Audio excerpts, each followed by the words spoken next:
Welcome back to my channel. Today I will be showing you how to create this pink and white water marble design embellished with sparkly rhinestones for Valentine's Day. So let's get started. Now to start this water marble, I have my two polishes ready to go. I have a light pink and a white, which I'll list the names of them in the description below or on the blog.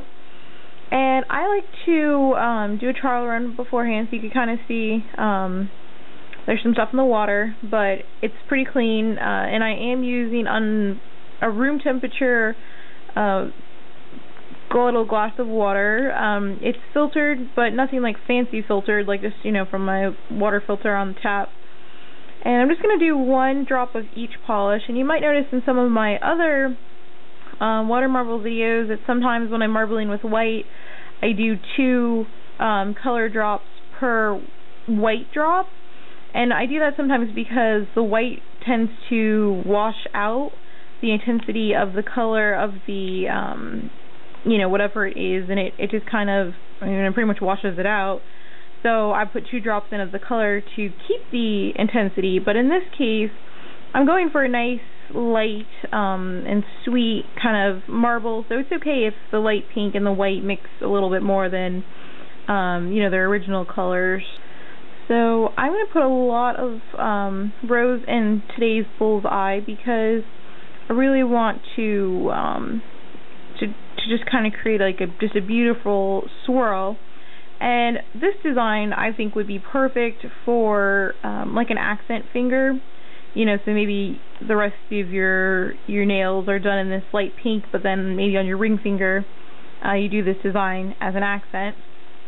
So let's see, 1, 2, 3, 4, 5, 6, 7 or 8-ish rows, and towards the end it wasn't spreading, or I probably wasn't dropping it as pretty, so let's give or take. I start by sliding one way, sliding the others, and I am going to choose to start here and just pull in and dunk. Pull in and dunk, and I'm wiping off in between each pull because there's just a lot of polish on the water, and it keeps the skewer a little bit cleaner, and that way it doesn't pull as much polish, and we're not sticking the skewer all the way in, we're just lightly grazing the top.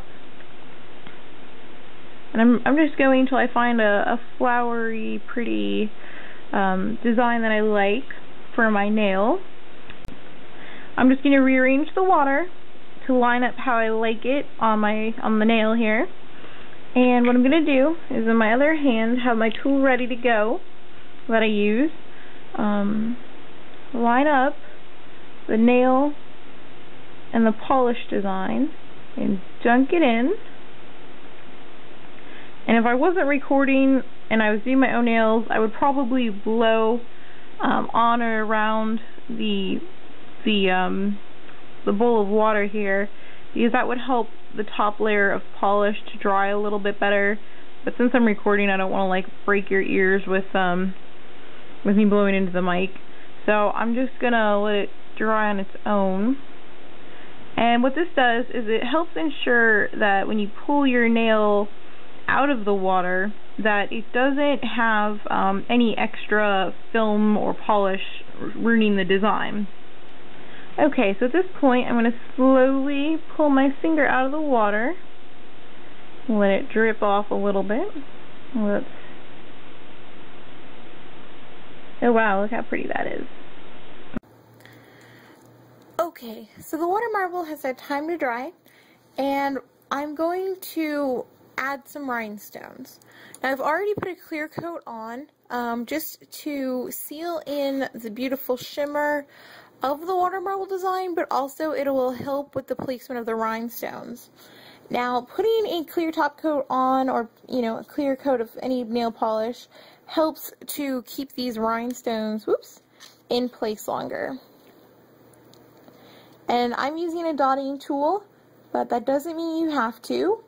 On my site, I have two different options that I list on how to make a dotting tool or a tool that helps pick up rhinestones easier. Like you can see, like I'm poking it and it's a little difficult, but I didn't have my tool nearby. I'm still unpacking, so I'm working with what I got here. So a little bit of polish on the edge of the tool will help you pick it up easier. And I'm just going to be placing the rhinestones where I think they will look the best. I don't want to overpower this design with too many rhinestones because I think it's so pretty how it is already. However, I obviously like a little bit of shimmer, so if I could add some, this is where I'd put them. Oops. And part of the benefit of putting them on over a top coat that's covering the whole nail is you can rearrange them as needed. It's still drying, so they're easy to swirl around and deviate from where they originally touched down. However, I will say this, you don't want to move them too far, like don't put it here and try to pull it all the way over. You know, within a few millimeters is okay, but I wouldn't push the your limits with that. And I think a few more, one little one on the edge there.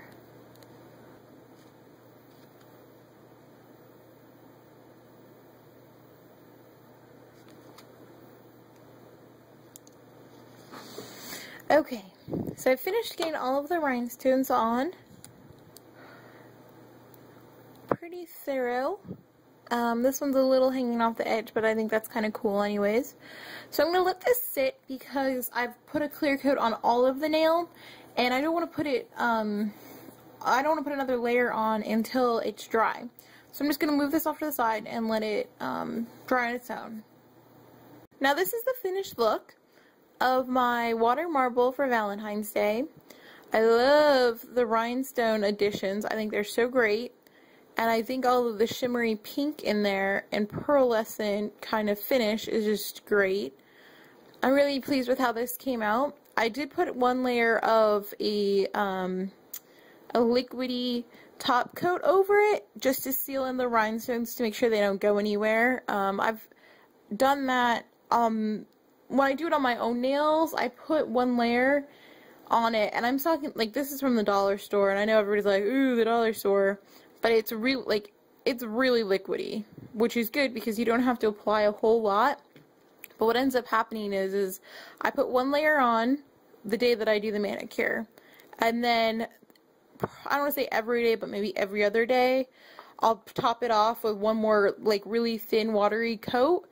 And I'm telling you, I've never, ever had a rhinestone fall off. It will keep it sealed in, and I'm, like, obviously, like, you can see my nails now, they've taken a little bit of a beating, but if I had a rhinestone manicure, they probably wouldn't be this bad, because it's just like armor on your nail, and it's just, if you're going to put all the time and effort into making a pretty nail art design like this, you should make it last and get the most out of it.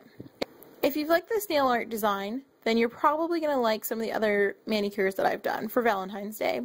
This is a quick snapshot of them, so make sure to like and subscribe to my channel, and of course like my Facebook page and or follow my blog, because I update my Facebook page every day, and the latest announcements and Etsy sales and whatever I'm having go there first. I'll have the link in the description below. Thanks for watching.